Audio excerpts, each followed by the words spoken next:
Need to eat my banana.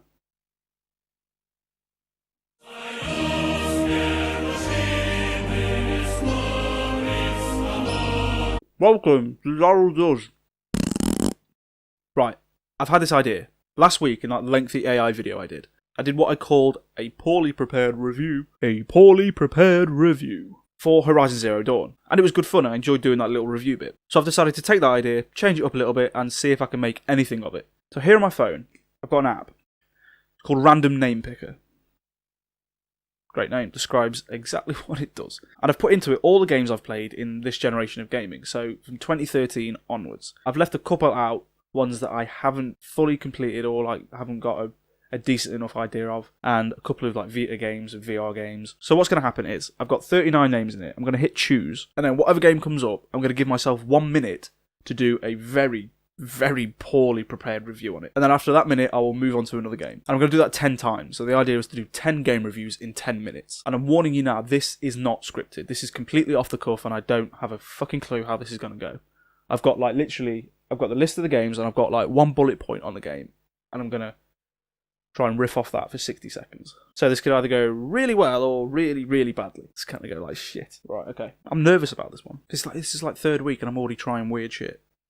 Stick to a formula, you fucking idiot. So I just tried to do one for the witness in a minute. And turns out a minute isn't a very long time. So this is a challenge now. I could either extend the time, but it'll make the video kind of long, or try and do it in less than a minute. So I'm going to do that.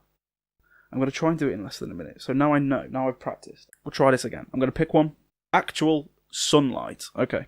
So Actual Sunlight is a dark kind of visual novel. It's very short. It's about 45 minutes long. I played it on Vita. I think it's on PS4. It's a great game. Anyway, you play as a character who is suffering with depression, and it kind of tells the story of this guy's life. Like, you go to work and like he wants to commit suicide, and it's like it's over a couple of months that you play through his life, and you see his life fall apart. You see how depression ruins his life, and it's dark, and it's important, and it's poignant, and it was needed. I think something like that in video games was needed, because it hits on a subject that affects many people, and it does it really well, and it forces your hand in the choices you have to make.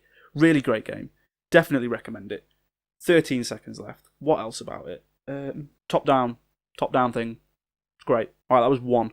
Next one, Battlefield 1. Right, mate. So Battlefield 1 touched upon a theme that shooters don't really do anymore. Like Call of Duty has kind of steered away from this kind of World War I era, World War II era. Battlefield 1 went balls deep into it, and did it really well. The story mode in Battlefield 1 followed like different soldiers' stories. So you got like a tank mission, like a pilot's mission, like infantry, sniper. It was brilliant, and it really got to the core of what World War I was. Kind of, it twisted a little bit of the truth, but it got the general theme of how it felt to be in that time, and the danger, how much darkness surrounded that war. Did it really well, piled in a lot of an emotion, and really came out on top as one of the best shooters of last year. The multiplayer as well, the multiplayer was great.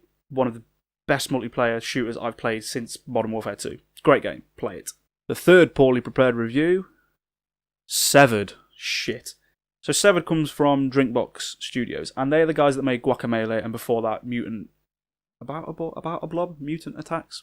Something, a Mutant one, anyway. Severed was a touchscreen game. It was primarily for Vita, nothing else at the time. And the way it worked, it was a first-person dungeon crawler. So you go through the dungeons in like the first-person perspective, you come across the enemies, and you have to use the touchscreen to attack the enemies. So, but it used the touchscreen controls in a very, very unique way, in a way that most touchscreen games didn't really do. It's intuitive, everything works, it's on point. When an enemy attacks, you have to swipe the attack away with your finger. It's brilliant, brilliant stuff. One of the best touchscreen games out there. The art style's great as well, the story's great. I really like this game. It's now on iPhone and iPad, I think, so it's pretty much available across the board, and you should play it. Okay, 3 down.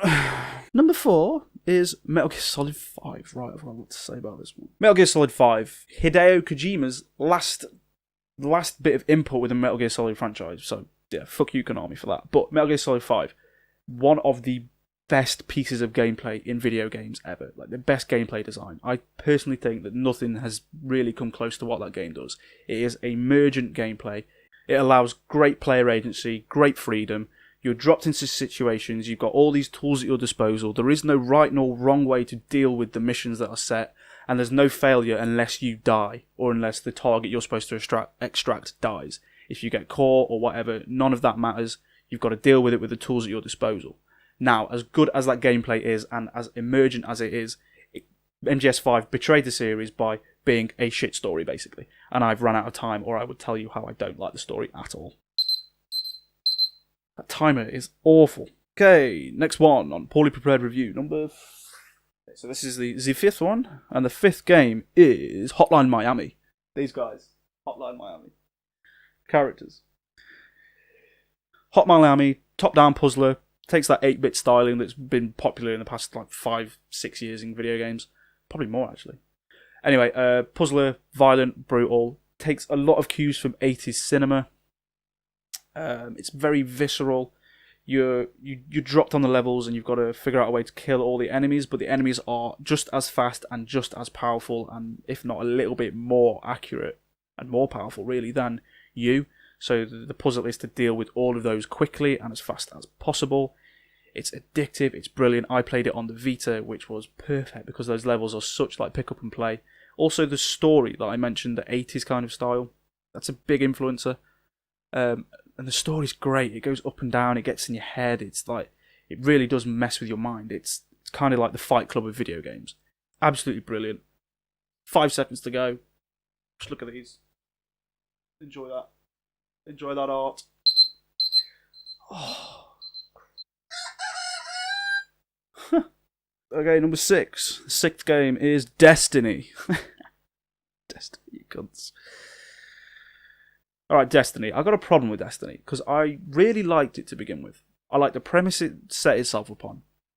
And I was really drawn in by the narrative. I'm drawn in by narrative in games. And I thought it was a very interesting idea. That big thing that came to Earth, that big extra moon. But I think the problem with it is it tried to tie in those kind of MMO tendencies and mash those two kind of ideas together, like narrative and MMORPG kind of things together. And it kind of worked a little bit, but not quite. They kind of let the story lapse in the face of the gameplay. But don't get me wrong, the gameplay was great. Some of the finest shooting out there, and the leveling up and the loot and the different systems that were there, the sparrow racing. It was good to begin with, and they got better with it. I haven't played too much of the DLC, but I've heard it got better. And Destiny 2's coming this year, and I'm excited for that. I'm excited to see if they've learnt from their mistakes. This is a nightmare. I'm excited to see if they learn from their mistakes. Right, that was 6, Destiny. Great game. Kind of. Number 7. Number 7 on the poorly prepared reviews that are going okay, I think. I don't know. Watch Dogs 2, boyo. Right. Okay, with Watch Dogs 2, it's important to know that its predecessor, Watch Dogs, was a pile of shit and failed on all of its promises. Watch Dogs 2 made up for that. It delivered on what the first one promised, which is ridiculous.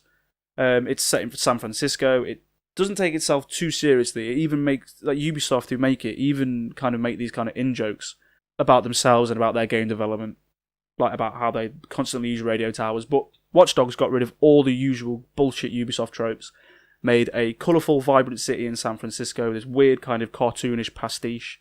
It didn't take itself seriously, like I said before. Stop repeating yourself. The only weird thing was, you play as these, kind of hipster hackers, and you're 3D printing weapons that can kill people. That was a little bit off-putting. But otherwise, they took what Watch Dogs did, all those mechanics in Watch Dogs, and made them work as they should have done.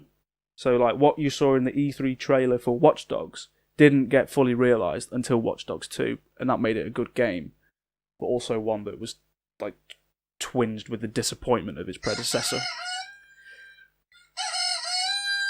This is going to be a nightmare to edit. Tried to make your life easy, but in turn actually made it a lot more difficult. And because it's not scripted, I don't know if what I'm saying is bollocks or not. Tell you what, if you're seeing this video, it went well. Well, I thought it went well. Alright, number 8. Number 8 on the poorly prepared review. Very poorly prepared. Resogun.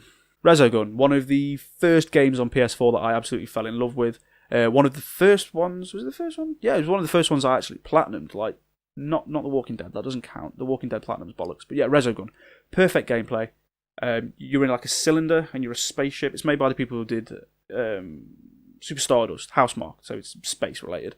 They're in a cylinder and you're moving, the ship moves around and you've got to fight the enemies. It's like Space Invaders on crack. And it's just a masterclass of gameplay. It's what Housemarque do best. It's what they did with Dead Nation. It's what they did with Super Stardust. It's just perfect. And on the face of it, it's simple. Like, you put it on easy mode, and it's easy to play. It's easy to get through. Put it on difficult mode, on like the hardest mode, which is how you have to get the platinum. And you have to become a fucking expert at moving around the ship and knowing what the weapons do. And it hooked me for so long. And it was needed when the PS4 launched. It was definitely needed, something like that. Done diggity. Number 9, 2 more, kids. 2 more. The penultimate on this poorly prepared review.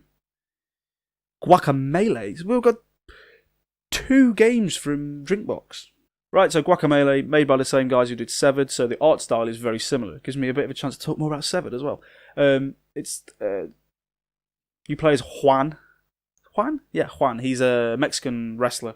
Luchador, kind of, with the mask and everything. It's very cartoony style. It's actually quite a dark tale about kidnapping and potential rape from some bits. I don't know. Anyway, it's dark. It's got a dark tale, but it's kind of lifted by its cartoonish styling. But the gameplay in it, that's the kicker there. It's this Metroidvania gameplay. So you get different skills that unlock different areas. You can see the areas you want to get into, but you can't get into them yet because you haven't unlocked the skill.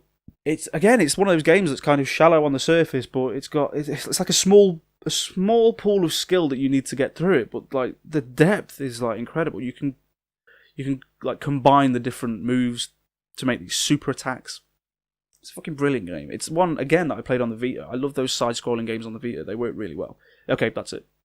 Oh, this is the last one. Number 10, the final game on this piece of shit video that's made me so sweaty. I've felt so much pressure. So much pressure to get through this. Okay, the last game is Rogue Legacy. So Rogue Legacy is another side-scrolling game that I played on the Vita. There is a fucking like theme here on this one. Anyway, Rogue Legacy is a roguelike game. You play as a little knight character, and you've got to get through the castle in one life. But the castle is a bitch, and every time you die, you lose that character for good.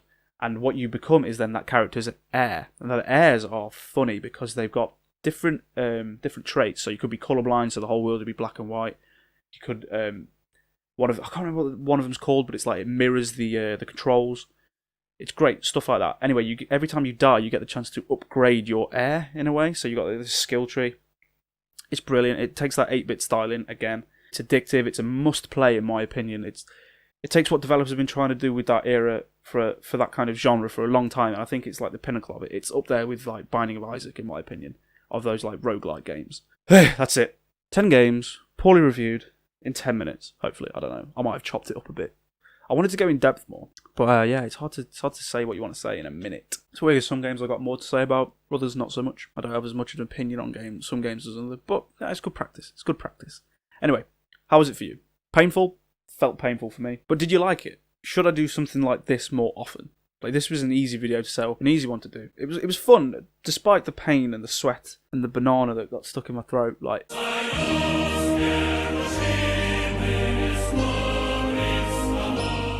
it was fun. So let me know in the comments, on Twitter, anywhere else on social media, at DarrylDoes. Let me know what you think. Bye. I'm going to go now. Awkwardly end the video. Bye. Tough squat. Hey, it looks like you're a frequent user of Random Name Picker. If you have a couple of seconds, I would be incredibly grateful if you could rate this app in the Play Store. No. Say name. The Witness. The Witness. I might rate this app after all.